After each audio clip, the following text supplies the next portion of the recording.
Assembly budget సమావేశాలు CM America tour నేపథ్యంలో వాయిదా పడిన బీఆర్ఎస్ ఎమ్మెల్యేల చేరికలను తిరిగి మొదలు పెట్టాలని కాంగ్రెస్ భావిస్తోంది. CM Revanth Reddy America tour నుంచి రాగానే ఈ టాస్క్ ను వేగంగా పూర్తి చేయాలని ప్లాన్ చేశారు.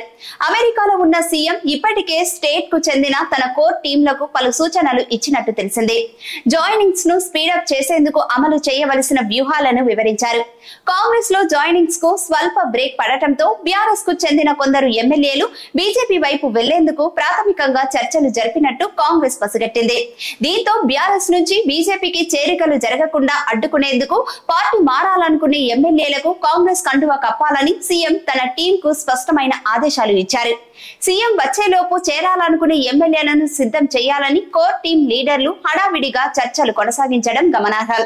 నిజానికి రాజకీయ అవసరాల నిమిత్తం చాలా మంది బీఆర్ఎస్ ఎమ్మెల్యేలు లోక్సభ ఎన్నికల కంటే ముందే కాంగ్రెస్ లోకి చేరాలని సీఎం సమక్షంలోనే కమిట్ అయినట్టు తెలిసింది. ఎన్నికల తర్వాత కొంతమంది ఎమ్మెల్యేలు చేరినా ఆ తర్వాత జాయినింగ్ స్పీడప్ కాలేదు. ఇక సీఎం రేవంత్ రెడ్డి ప్రత్యేక చొరవతో పాత టీడీపీలో పనిచేసిన సీనియర్ లీడర్లందరితోనూ పార్టీ చర్చలు జరిపింది.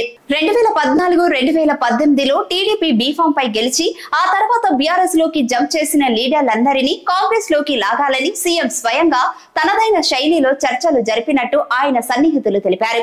ప్రధానంగా గ్రేటర్ హైదరాబాద్ లో గులాబీని జీరో చేయాలనే లక్ష్యంతో కాంగ్రెస్ తన వ్యూహాలను ఇంప్లిమెంట్ చేయాలనుకుంటుంది. కానీ అసెంబ్లీ సమావేశాలు, అమెరికా టూర్ బిజీలో సీఎం రేవంత్ రెడ్డి ఉండటంతో ఆ టాస్క్ ముందుకు జరగలేదు.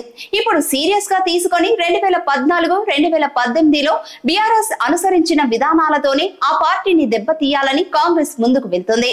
బీఆర్ఎస్ పార్టీలో గెలిచిన 26 మంది ఎమ్మెల్యేలకు కాంగ్రెస్ కండువ కప్పేందుకు అన్ని విధాలుగా కసరత్తు చేస్తోంది.